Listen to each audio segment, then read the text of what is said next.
பசலைக்கீரை இது சாப்பிடுறதுக்கு கொஞ்சம் வலுவலுன்னு தான் இருக்கும். ஆனா இதுல நிறைய நன்மைகள் இருக்கு. என்னென்னு பார்க்கலாமா? பசலைக்கீரை சாப்பிட்டா இதய நோய் வராது. அப்புறம் குழந்தைகளுக்கு வரக்கூடிய நரம்பு வியாதி எல்லாம் காணாம போயிரும். இதுல இருக்கிற சில ரசாயன பொருட்கள் நமக்கு பார்வை குறைபாடு ஏற்படாம தடுக்கும். இதுல அதிகமான பச்சையம் இருக்கு. அந்த பச்சையம் இருக்கிற இந்த கீரையை சாப்பிட்டா குண்டா இருக்கிறவங்க கூட ஒல்லியாயிருவாங்க. நம்ம உடம்புல இருக்கிற தேவையில்லாத கொழுப்புகளை எல்லாம் இது கரைச்சிரும். அப்புறம் ரத்தத்துல உள்ள சிவப்பணுக்கள், அப்புறம் நம்மளுடைய ஹீமோகுளோபினுடைய அளவுகளை அதிகரிக்க இது உதவுது. அதனால நம்ம அதிகமா இந்த பசலைக்கீரைய உணவுல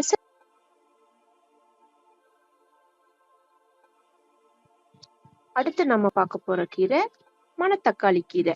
இதுக்கு இன்னொரு பேரு சுக்குடி கீரை. இத சாப்பிடுறதுனால நமக்கு என்ன கிடைக்குதுன்னு பார்க்கலாமா? பாட்டு பாடுறவங்க, நமக்கு பாடம் எடுக்கக்கூடிய ஆசிரியர்கள், அப்புறம் மேடையில பேசக்கூடிய பேச்சாளர்கள், இவங்கெல்லாம் ரொம்ப நேரம் பேச வேண்டி இருக்கும்.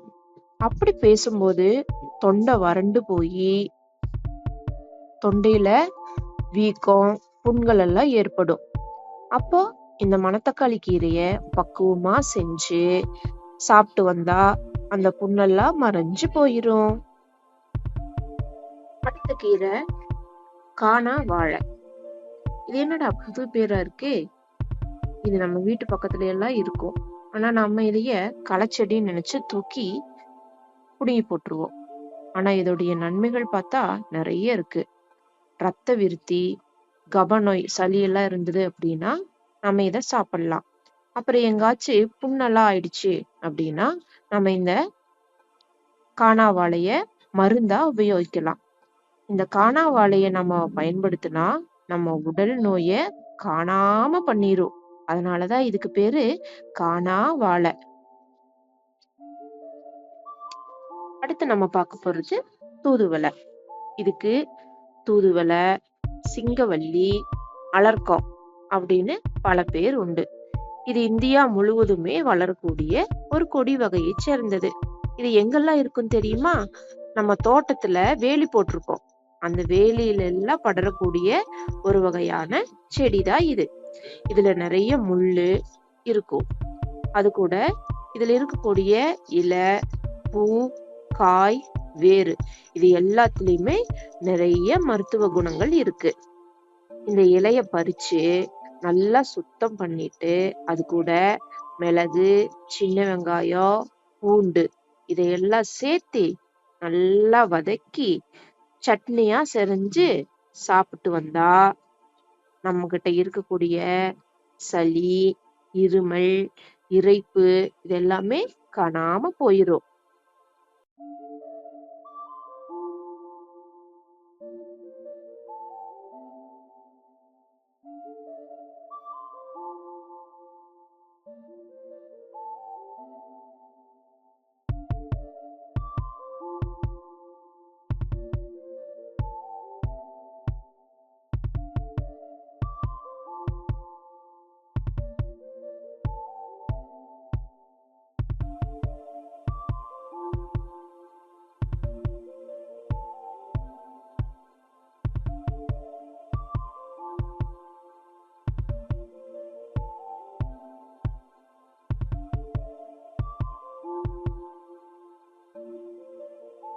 அடுத்து நம்ம பார்க்க போற கீரை, அதுக்கு பேர் என்ன தெரியுமா?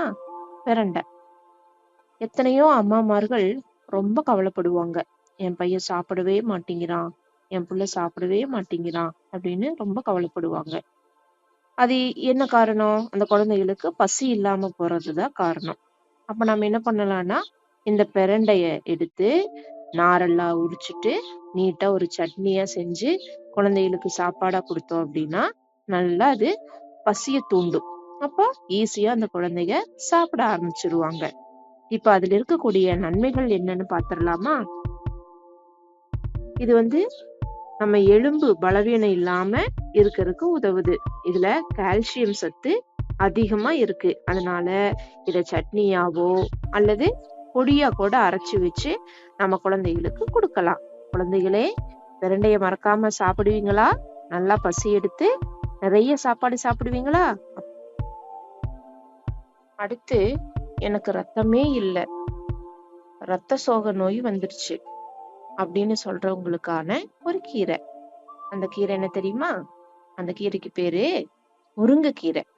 இது நம்ம வீட்டு பக்கத்துல சுத்தியும் நிறைய மரங்கள் இருக்கும். நம்ம வீட்டிலேயே நட்டு வளர்த்தக்கூடிய ஒரு மரம்தான். இதுல இருந்து கிடைக்கக்கூடிய இலைய, கீரைய வேக வச்சு அந்த சாத்தை குடிச்சு வந்தாலே உடல் சூடு தணியும், மலச்சிக்கல் இல்லாம இருக்கும். அந்த இலைய உருவி அந்த காம்பெல்லாம் நீக்கிட்டு அதுல மிளகு ரசம் வச்சு சாப்பிட்டு வந்தா கையி கால்ல இருக்கக்கூடிய வலியெல்லாம் பறந்து போயிரும். அதுக்கப்புறம் இத சாப்பிடுறதுனால ரத்த சோகை இல்லாம நல்ல ரத்தம் அதிகமா நம்ம உடம்புல சுரக்கும்.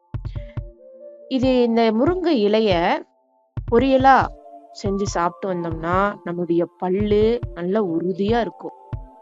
எனக்கு கண்ணு மங்கள தெரியுது, தூரத்துல இருக்கிறவங்க யாரு வர்றாங்கன்னு கூட தெரியல அப்படின்னு சொல்றவங்களுக்கான கீரை தான் பொன்னாங்கண்ணி கீரை. இந்த பொன்னாங்கண்ணி கீரை நிறைய கலர்ல இருக்கு. சிகப்பு, பச்சை, இந்த மாதிரி சொல்லிட்டே போகலாம். இது கீரைகளோட ராஜா அப்படின்னு சொல்றாங்க. இத சாப்பிட்டோம்னா நம்ம உடம்பு சும்மா தங்க மாதிரி தக தக தக தகன்னு மின்னுமா.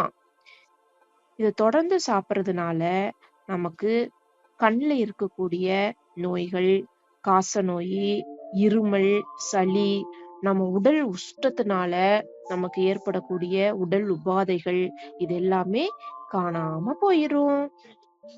அடுத்து, எனக்கு ஒரே மூட்டு வலியா இருக்கு, நடக்கவே முடியல, உட்கார்ந்து எந்திரிக்கும் போது மூட்டு ரொம்ப வலிக்குது அப்படின்னு சொல்றவங்களுக்கான கீரை அதுதான் முடக்கத்தாங்கீரை. இதுக்கு ஏன் இந்த பேரு வந்துச்சு அப்படின்னா, நம்ம உடம்புல இருக்கக்கூடிய முடக்குகள், அதாவது வலிகளை எல்லாமே நீக்கக்கூடிய தன்மை இதுக்கு இருக்கிறதுனால இதுக்கு முடக்கத்தாங்கீரை அப்படின்னு பேர் வந்துச்சு. இந்த கீரையில நிறைய நார்ச்சத்து, கால்சியம், புரதம், பொட்டாசியம், இந்த மாதிரி நிறைய சத்துக்கள் இருக்கு. இந்த கீரையை தொடர்ந்து நம்ம சாப்பிட்டு வந்தோம்னா மலச்சிக்கல் இருக்காது, மூளை சம்பந்தப்பட்ட நோய்கள் வராது, கரப்பான், கிரந்தி போன்ற எந்த நோயுமே வராது. இந்த கீரைய விளக்கெண்ணெயில வதக்கி உணவோட சேர்த்து சாப்பிட்டா மூட்டு வலி, கைகால் வலி, முதுகு வலி, உடம்பு வலி இது எல்லாமே அகன்று போயிரும். சர்க்கரை நோயாளிகளுக்கு உகந்த கீரை இது. இந்த கீரைக்கு பேரு பாலக்கீரை. இது ஒரு கீரை வகையை சார்ந்த ஒரு மூலிகை செடி. தென் ஐரோப்பால இதை வச்சு என்ன தயாரிக்கிறாங்க தெரியுமா? சர்க்கரையே எடுக்கிறாங்களாம். இது நம்ம வீட்டிலேயே வளரக்கூடிய ஒரு கீரை. இதுல விட்டமின் ஏ அதிகமா இருக்கு. அதுக்கப்புறம் இதுல மெக்னீசியம், ஜிங்கு, காப்பரு, விட்டமின் கே இதுல அதிகமா இருக்கிறதுனால நம்மளுடைய எலும்பு, பல்லு எல்லாம் ரொம்ப உறுதியா இருக்கும். இந்த பாலக்கீரையோட மஞ்சள், வேப்பிலை, ஓமம் இதையெல்லாம் சேர்த்தி ஒரு கஷாயமாக்கி சாப்பிட்டா குண்டா இருக்கக்கூடிய நம்ம வயிறு குட்டியா மாறிடும். நீரிழிவு நோயாளி, அதாவது சர்க்கரை நோயாளிகளுக்கெல்லாம் இது ரொம்ப நல்லது. அடுத்து நம்ம பார்க்க போற கீரை நம்ம வீட்டு பக்கத்துல வெளியே நம்ம ஈரப்பதம் இருக்கக்கூடிய இடங்கள்ல எல்லாம் வளரக்கூடியது. மழை அதிகமா பெய்யும் பொழுது இந்த செடி கொச கொச கொச கொசன்னு வளர்ந்துரும். இந்த செடியை நறுக்கணும்னா அல்லது பிச்சம்னாவே அதுல பால் கசியும். இதோடைய பேரு அம்மான் பச்சரிசி. இந்த இலைய பறிச்சு நல்லா சுத்தப்படுத்திட்டு பாசிப்பருப்பு சேர்த்து நெய்யை விட்டு வதக்கி சாப்பிட்டா வாயில இருக்கிற புண்ணு, வயிற்றுல இருக்கிற புண்ணு எல்லாம் காணாம போயிரும். சில தாய்மார்களுக்கு தன்னுடைய குழந்தைக்கு கொடுக்கறதுக்கு பால் இல்லாம போயிரும். அப்படி இருக்கிற பட்சத்துல இதோடைய பூவை எடுத்து கொஞ்சம் பசும்பால் விட்டு அரைச்சு பசும்பால்லயே கலந்து காலையில மட்டும் குடிச்சிட்டு வந்தா அந்த குழந்தைக்கு தேவையான பால் நல்லாவே சுரக்கும். இப்ப நம்ம பார்க்க போறது நம்ம தோட்டத்திலயும் வயல்லயும் சாலையுடைய ஓரங்களிலும் நம்ம வீட்டுக்கு முன்னாடியும் படர்ந்து காணப்படக்கூடிய ஒரு கீரை. அந்த கீரைக்கு பேரு குப்பைமேனி கீரை.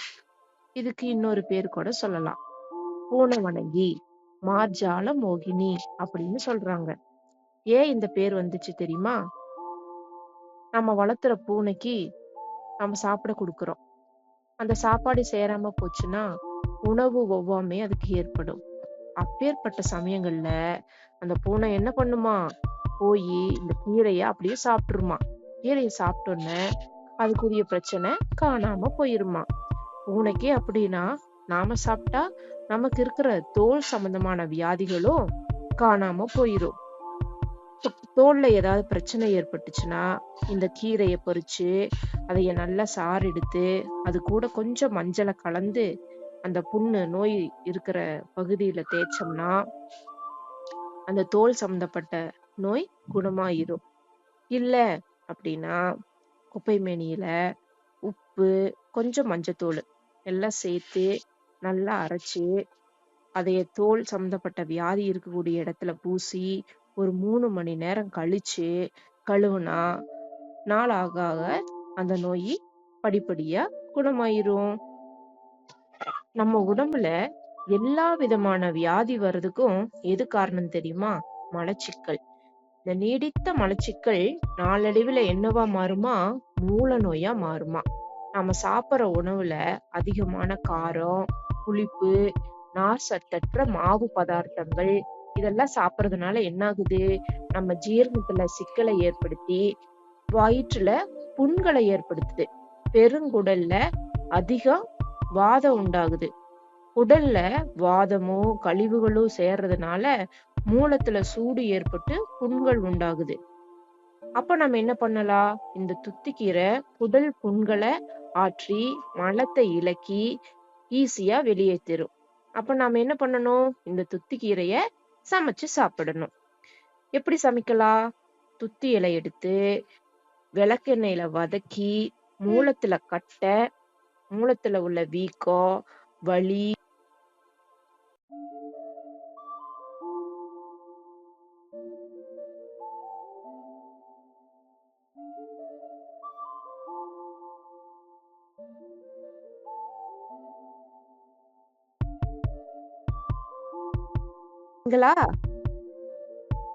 அடுத்து கீரைகள் வரிசையில நம்ம பார்க்க போற கீரை தவசைக்கீரை.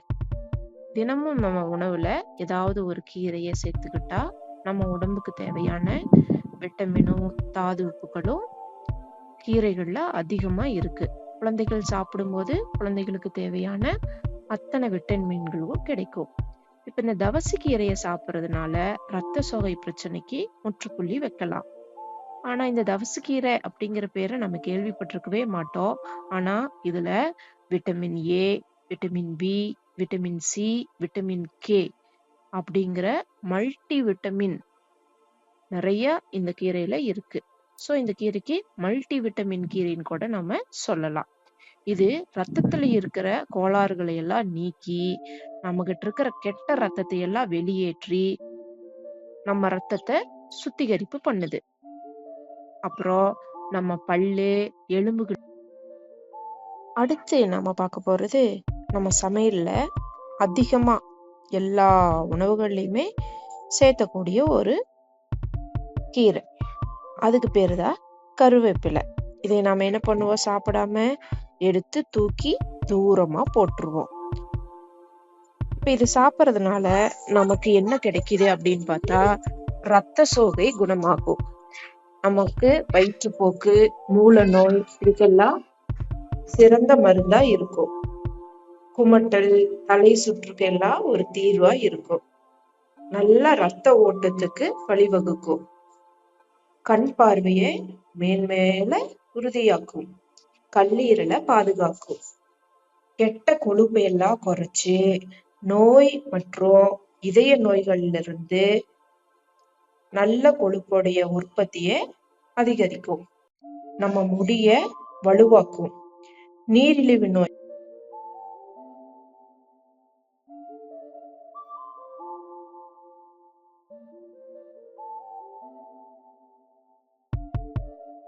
சாப்பாட்டுல இருந்து தூக்கி போடுவீங்களா?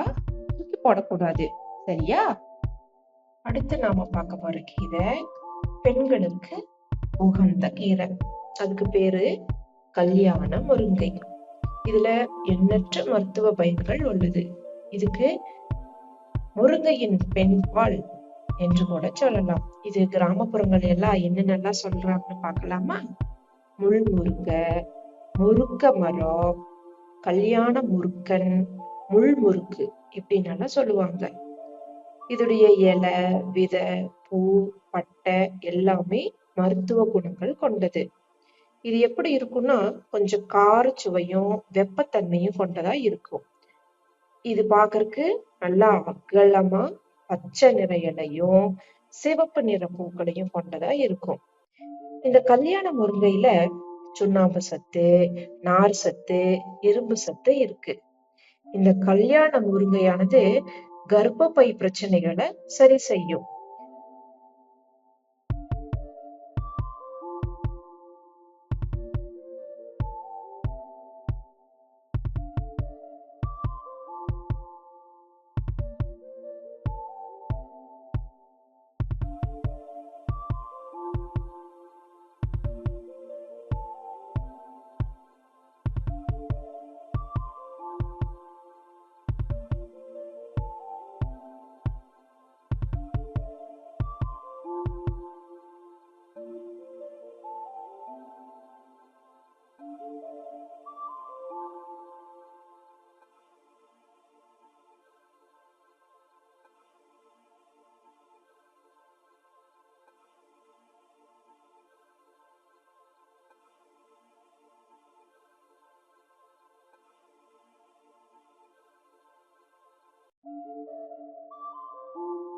கீரை வரிசையில நாம பார்க்க போற கீரை வல்லாரை கீரை. இது கிராமங்களில காணப்படும் மூலிகையில ரொம்ப குறிப்பிடத்தக்கது. இது ஒரு சின்ன இனுக்கு வச்சா போதும், ஃபுல்லா படர்ந்து வரும். இதோடைய நன்மைகள் ஏராளம். குழந்தைகளுக்கு நல்ல ஞாபக சக்தியை கொடுக்கும். இந்த செடியில இருக்கக்கூடிய இலைய பறிச்சு நிழல்ல உலர்த்தி நல்லா பொடி பண்ணி வச்சுட்டு பால்ல கலந்து டெய்லியும் நைட்டு தூங்குறதுக்கு முன்னாடி குடிச்சோம்னா வயிற்றுல இருக்கிற பூச்சி எல்லாம் மறுகையாயிரும். அப்புறம் இந்த வல்லாரை இலைய நல்லா சுத்தம் செஞ்சுட்டு அதோட சின்ன வெங்காயம், பூண்டு, மிளகு இதெல்லாம் சேர்த்து சட்னியா சாப்பிட்டு வந்தோம்னா மாணவ மாணவிகளுக்கு மூளைச்சோர்வை அப்படிங்கிற நோயெல்லாம் நீங்கி நல்ல ஞாபக சக்திய இது கொடுக்கும். இந்த வல்லாரை இலையோட சம அளவு கீழா நெல்லி இலையும் சேர்த்து அரைச்சு காலையில வெறும் வயிற்றுல சாப்பிட்டு வந்தா நீர் எரிச்சல் குணமாகும். அப்புறம் இது ரத்த சோகைய போக்கி ரத்தத்துல ஹீமோகுளோபின் எண்ணிக்கைய அதிகரிக்கும். இந்த வல்லாரை பொடிய வச்சு பல்லு தேய்ச்சா பல்லுல இருக்கிற கரையெல்லாம் காணாம போயிரும். அப்புறம் இளைப்பு, இருமல், தொண்டைக்கட்டு போன்ற எல்லா வியாதிக்கும் இது நல்ல நிவாரணமா இருக்கும்.